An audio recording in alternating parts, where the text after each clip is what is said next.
Yop les pilotes, bienvenue sur la chaîne, le slot de Flo. J'espère que vous allez bien. Aujourd'hui les amis, on remercie Nicolas pour m'avoir donné l'idée de faire une vidéo sur la boîte à outils du slotter. Donc ensemble, on va voir tranquillement, et je dis vraiment tranquillement parce qu'on est parti pour quasiment 20 minutes de vidéo sur la boîte à outils et les différents outils à avoir pour bien attaquer le slot et ne manquer de rien, même s'il nous manque toujours quelque chose. Allez, bon visionnage.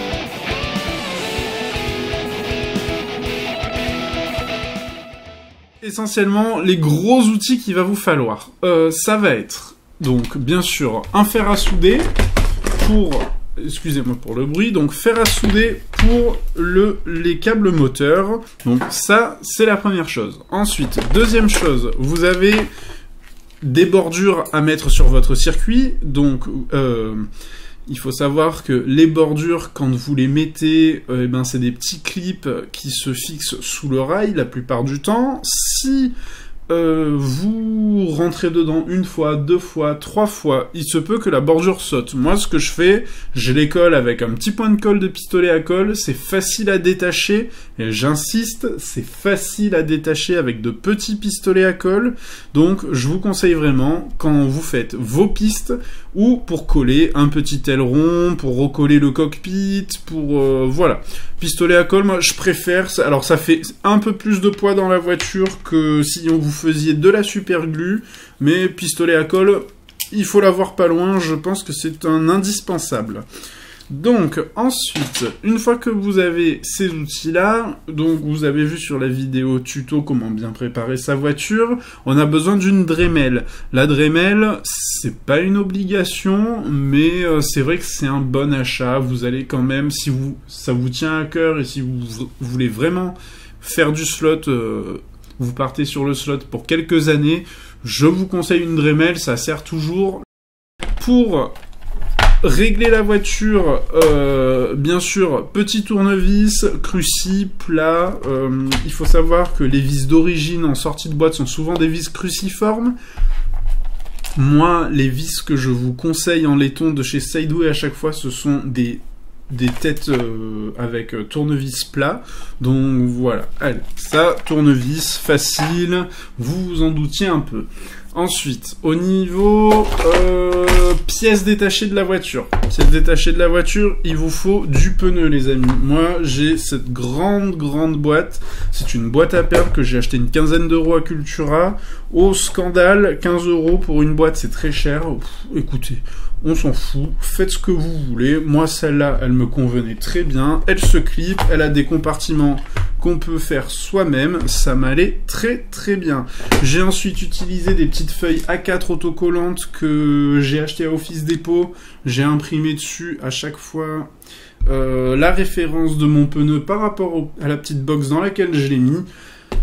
Il faut se faire violence. Si vous avez attaqué comme moi et que vous aviez des pneus partout, il va falloir du temps pour trier tout ça. Il va falloir du temps. Moi, ce que je vous conseille, c'est vraiment... c'est votre premier achat avant la Dremel, hein, vraiment, avant même les tournevis, achetez une boîte comme ça, hameçon, perles, ce que vous voulez, ce qui vous convient, il n'y a pas de souci. Je sais qu'il y en a des pas trop chers à Jiffy, je crois aussi, ou à la Farfouille, enfin, faites ce que vous voulez. Donc, une boîte pour ranger les pneus. Et les amis, bon, c'est pas très cher des pneus, on en achète régulièrement, et au final, quand on se retrouve avec énormément de pneus qu'on ne finit pas, qu'on n'utilise que pour une course, finalement, ça commence à chiffrer d'avoir des pneus un peu partout. Voilà. Moi, quand j'ai fait mon tri pour faire cette boîte-là, il faut savoir que j'avais presque environ 120 euros de pneus. J'en ai jeté quasiment un bon tiers parce qu'ils étaient en fin de vie ou trop vieux, hein, ils avaient séché. Donc voilà, c'est quand même important de savoir où on en est sur les pneus. Croyez-moi, pour le moment, vous dites 15 euros une boîte, c'est cher, ou peu importe le prix, vous ferez des économies en liant cette boîte, croyez-moi. Donc, la boîte à pneus, c'est fait. Ensuite, moi j'aime bien les petites boîtes à perles, hein, je vous le dis. Il y a un Cultura pas loin de chez moi. Donc, allez, c'est reparti, rebelote. Petite boîte qui se segmente. Voilà, vis, un peu de cale, les pignons pour les œillets pour les tresses, pardon. Des vis de support moteur. Voilà, les petites clés Allen qui sont fournies par Slottit à chaque fois. Voilà, d'habitude, je les jette. J'en ai gardé 2. On sait jamais. Ça peut toujours servir. Les vis de réglage de train avant, les vis de carreau, les vis de support moteur. Il y a un peu de tout. Allez, hop, ça, on range. Ensuite, la petite boîte de cale de chez Sideway. Elle est un peu chère et vous allez me dire, oh là là, on n'est pas à ça près. Si. En fait, ça, il faut savoir que le jeu de votre axe arrière, couronne, pignon, eh ben, il va déterminer l'usure et la motricité aussi, la motricité de votre voiture. Mieux il est fait, moins vous userez votre couronne et votre pignon, et moins vous aurez les doigts à mettre dans la voiture. Quand vous achetez une voiture, faites-le avant même de rouler. Comme ça, vous êtes tranquille. Alors, c'est fait par les fabricants. N'oubliez pas que les fabricants, ils gagnent leur vie en montant nos voitures. Je dis pas que c'est mal fait. Il y a beaucoup de voitures qui sont fabriquées et assemblées en Chine. Voilà, le chinois, lui, son but, c'est d'en faire le plus possible. C'est pas que la voiture marche le plus longtemps. Donc, petite cale pour train arrière, train avant, pour le guide. Voilà, c'est vraiment... Elle coûte une 30aine d'euros, mais vous en avez pour un bon moment avec le nombre de cales qu'il y a à l'intérieur. Il y a toutes les épaisseurs possibles. C'est, pour moi, un indispensable à avoir dans sa boîte à outils. Ensuite, vous partez... non, pas ensuite, on n'a pas fini avec les outils. Moi, je viens du RC, vous le savez, donc j'avais ce petit outil-là, qui est en fait un outil pour percer les carrosseries Lexan et pouvoir mettre la petite goupille pour coincer la carrosse sur le châssis. Ça coupe, bon moi il est un peu abîmé, hein, faites pas attention, mais... et ben quand il y a un petit trou à agrandir dans le châssis pour que l'œil de la puce oxygène ou digital il soit plus visible, ça fait très très bien le taf. C'est très pratique, donc je l'ai gardé, ça a sa place dans la boîte à outils.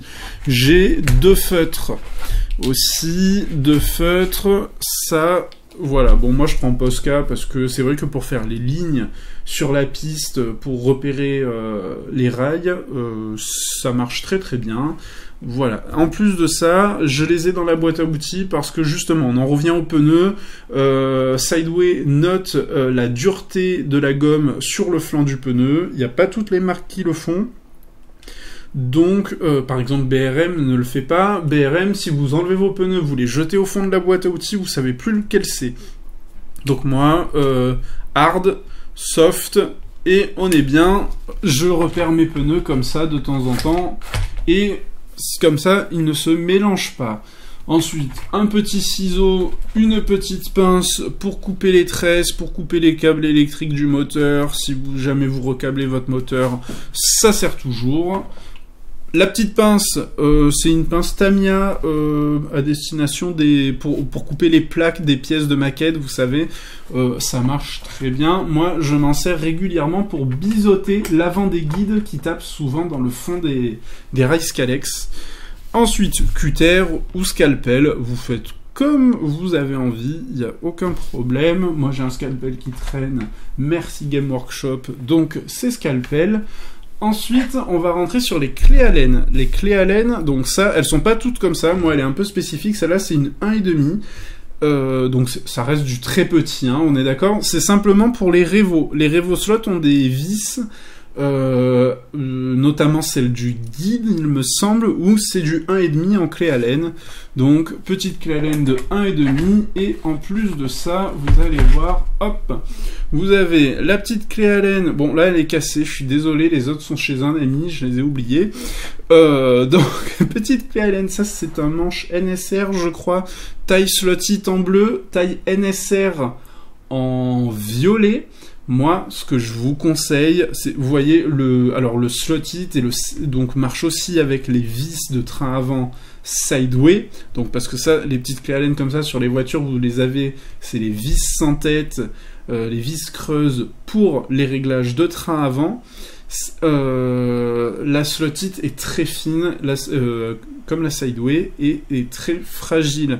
Je vous conseille, Squall Auto fait des manches, je vous mettrai le lien dans la description de l'outil. Le manche, il est sur ressort, vous savez, quand vous forcez trop, il y a un cran, clac, et vous pouvez pas plus serrer. Donc ça évite de forcer comme un malade sur l'embout qui casse très très facilement. Donc l'embout Squall Auto, il est pas terrible, c'est une petite pointe carrée, c'est bizarre, je sais pas pourquoi ils ont fait ça, vraiment, ça marche très peu, ça foire régulièrement les vis, donc c'est pas ouf. Ça par contre, donc vous commandez une pointe de la marque NSR ou Sideway, je sais pas si Sideway ils en font. Donc vous commandez que l'embout, pas la poignée, vous commandez que l'embout en slot-it et Sideway. Enfin, c'est le même. Ça sert aussi pour les jantes, d'ailleurs. J'étais en train de me dire le train avant, mais ça sert aussi pour les jantes. Attention, hein, jante alu, elle se visse sur l'axe, avec une petite vis sans tête qui la coince sur l'axe. Donc, ça, c'est primordial. C'est votre meilleur ami. Donc, prenez-en soin. Vous commandez l'embout qu'il vous faut et vous le montez sur l'outil Squall Auto sur ressort, comme ça vous êtes tranquille, parce que sinon ça vous le faites tomber une fois par terre, la pointe elle est cassée, c'est vraiment fragile. Donc c'est vrai que vous allez vous mettre pour deux fois le prix de l'outil pour n'en faire qu'un seul, mais voilà, moi je sais que c'est mon deuxième, ça, regardez, il est encore cassé, je l'ai pas racheté parce que justement j'ai fait le Squall Auto, j'en ai eu marre. Voilà. C'est le deuxième. Le deuxième, je l'ai acheté un an après le premier. Ouais, j'en ai cassé un par an à peu près. Donc voilà. Allez, hop, c'est fini pour ça. Donc poignée, donc bleu, slot-it sideway, violet. NSR, ok, taille NSR, parce que NSR n'a pas les mêmes dimensions pour les vis de réglage train avant et jante que slot-it et sideway. Donc ça c'est bon. Pistolet, oui, on a parlé du pistolet à colle, je vous montre pas bien sûr, moi j'ai toujours un ou deux bâtonnets de colle dans la boîte à outils, ça c'est du logique. Niveau colle, donc puisqu'on est sur la colle, j'ai une colle plastique comme ça, c'est une colle maquette, ça fait fondre le plastique, je suis pas super fan. Il doit y avoir par là voilà, la super glue aussi. Donc toujours un peu de colle dans la boîte à outils, c'est bien. Ensuite, donc ça on vire, on a vu les outils, on aura fait le tour. Les fluides pour l'entretien des bagnoles. Alors, en priorité, attendez, je vais le chercher, hop. En priorité, hop. Donc chez Sideway, toujours, hein, excusez-moi. On fait travailler les copains. Donc, l'huile pour les paliers, un petit peu, mais alors, vraiment une micro-goutte sur l'axe moteur, peut-être un peu sur le puits de guide, sur l'axe du guide, voilà, et sur tout ce qui est axe roulant, donc palier, axe arrière et axe avant. Ça, c'est cette huile-là. Ensuite, pignon couronne. Petit tube de graisse, sideway, clac, ça, important. Peut-être pas obligé d'en mettre à chaque fois, mais voilà, c'est rarement fait sur les voitures quand elles sortent, quand elles sont fabriquées, qu'elles sont neuves, quand on s'en sert, avant de s'en servir une première fois, c'est toujours bien. Donc ça, c'est les fluides qui sont vraiment indispensables. Huile et graisse. Ensuite, vous avez le Vaudou, qui est un produit qui facilite le contact électrique, qui nettoie un peu le moteur. Je pense que dedans, c'est un peu d'huile, un peu d'essence peut-être, un peu de... Non, je dis n'importe quoi, pas d'essence puisqu'il y a marqué non inflammable.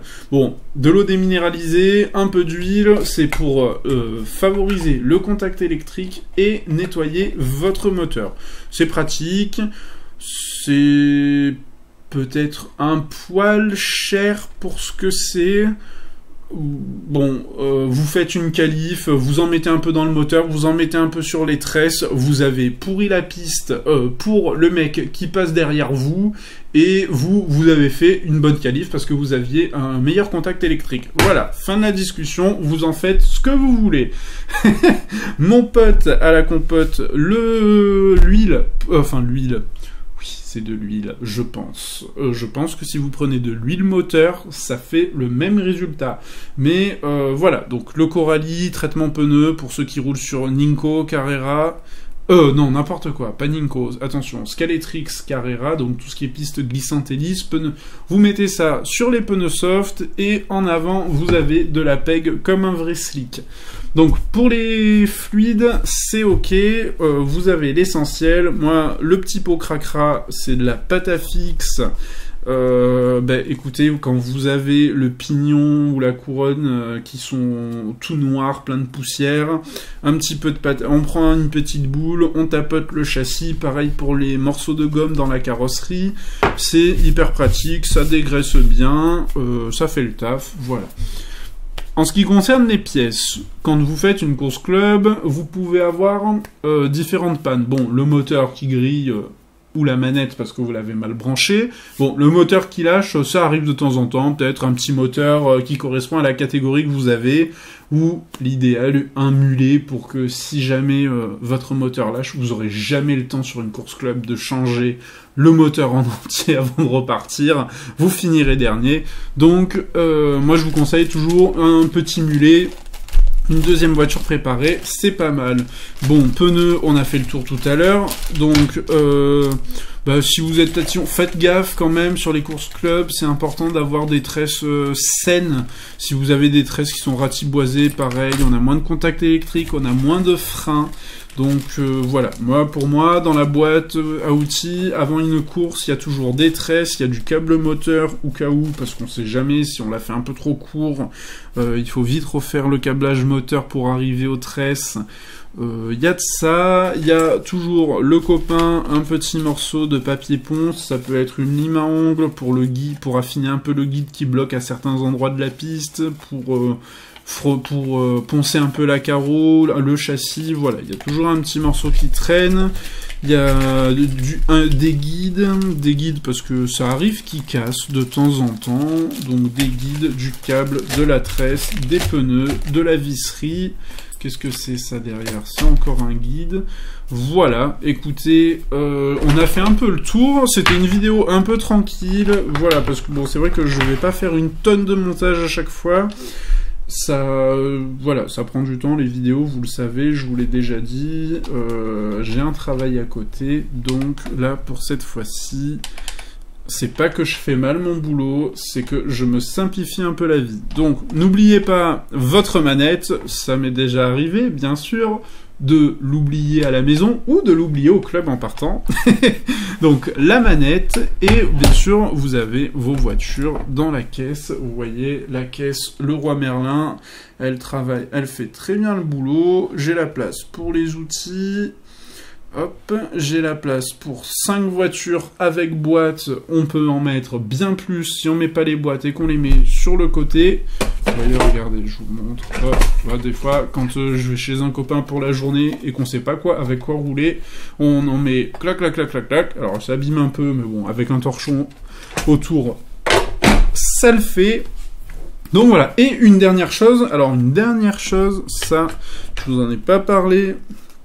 Vous l'avez déjà vu sur les vidéos, c'est un marbre. Le marbre, souvent, en club, le règlement club impose pas de limite sur les pneus avant, mais il faut au moins que le train avant touche la piste, du moins touche le marbre. Sachant que, parce que les pistes sont souvent bosselées, surtout sur les rails plastiques, c'est un peu moins vrai pour les pistes bois, mais voilà, il vous faut absolument un marbre, c'est hyper pratique pour bricoler sur le châssis, pour dévisser, machin, il y a la petite fente pour le guide, vous pouvez vous en faire un petit morceau de granit, je sais pas quoi, un carreau un peu épais, ce que vous avez, un petit coup de disqueuse ou de Dremel, vous faites votre fente pour le guide, et en avant, mais un petit support dans lequel qu'elle s'enfonce le guide. Oh, les gars, ça vous change la vie pour bricoler les bagnoles. C'est clairement. Donc, un marbre... aïe. Un marbre pour... que ça colle au contrôle technique de la voiture pour les courses club et pour se faciliter la vie pour bricoler. Donc les amis, merci beaucoup d'être arrivés jusque là. On n'a pas parlé du scotch dans... J'ai oublié. Allez, hop, bravo. La vidéo aujourd'hui, elle est construite, vous avez vu. Donc le scotch, bien sûr, comme sur la première vidéo Scalex, pour nettoyer les pneus. Regardez, je vous le remontre parce qu'on me l'a quand même dit. En fait, je vous avais pas montré le geste. Donc le scotch est là pour enlever le dépôt de poussière qu'aurait pu ramasser les pneus sur une piste sale. Oh, une piste sale. Je ne vois pas ce que tu veux dire. Tout le monde passe l'aspirateur et roule pour nettoyer la piste avant de faire venir du monde. Donc en fait, le rouleau de scotch, vous vous embêtez pas. Regardez, vous tirez une belle bande, hop, et vous la retournez sur elle-même afin d'inverser le collant. Hein, ok. Hop, regardez. Ça, j'aime bien l'attendre un peu parce que c'est toujours plus chouette. Et ensuite... Et ouais, on n'a rien vu du coup. Donc, vous voyez, j'ai retourné la bande dans le sens opposé. Et du coup, mon collant se retrouve côté... Enfin, vers moi, quoi, sur le dessus. Je colle... Comme ma bande était un peu grande, vous voyez, elle s'est collée toute seule. Impeccable. Et hop. Vous entendez ? Voilà. Ça colle. Regardez, je vous mets un petit exemple. Hop, hop. Allez. On nettoie la gomme. Je sais pas si on voit grand chose, mais honnêtement, ouais, ça marche plutôt bien, et vraiment, ça vous nettoie la piste. C'est hyper important, le scotch, ça fait partie de la, je dirais, des bases du slot. Rouler sur une piste propre, vraiment, ça va vous apporter du confort, ça vous permettra d'avoir ça vous permettra d'avoir vraiment une voiture qui est régulière. Vous n'allez pas avoir des sorties « Ah bah tiens, j'ai pas compris pourquoi ma voiture est sortie là alors que j'ai fait exactement la même chose qu'au tour d'avant. » Donc voilà, une piste propre, c'est important. Prise numéro 10. Allez les amis, merci d'être arrivés jusque-là. La vidéo était posée, j'espère que vous avez pris une feuille et un stylo pour noter. En tout cas, vous avez les liens des articles, des outils dans la description, les outils les plus importants. J'ai parlé du manche Squall Auto, des pointes NSR, Sideway. Je vous mets ça dans la description. Merci d'être arrivé jusqu'au bout parce que elle a fait un petit paquet quand même. Elle faisait 20 minutes cette vidéo, donc il y a que les vrais qui sont arrivés jusqu'au bout. Voilà, la chaîne est aussi, si vous êtes un peu chevronné, que ça fait quelques années que vous faites du slot, la chaîne elle est aussi là pour les débutants, d'où ces vidéos tuto. Donc merci de la regarder, merci d'être là, on est de plus en plus, moi ça me fait chaud au cœur. Je vous dis à dans 15 jours et d'ici là, ciao les pilotes.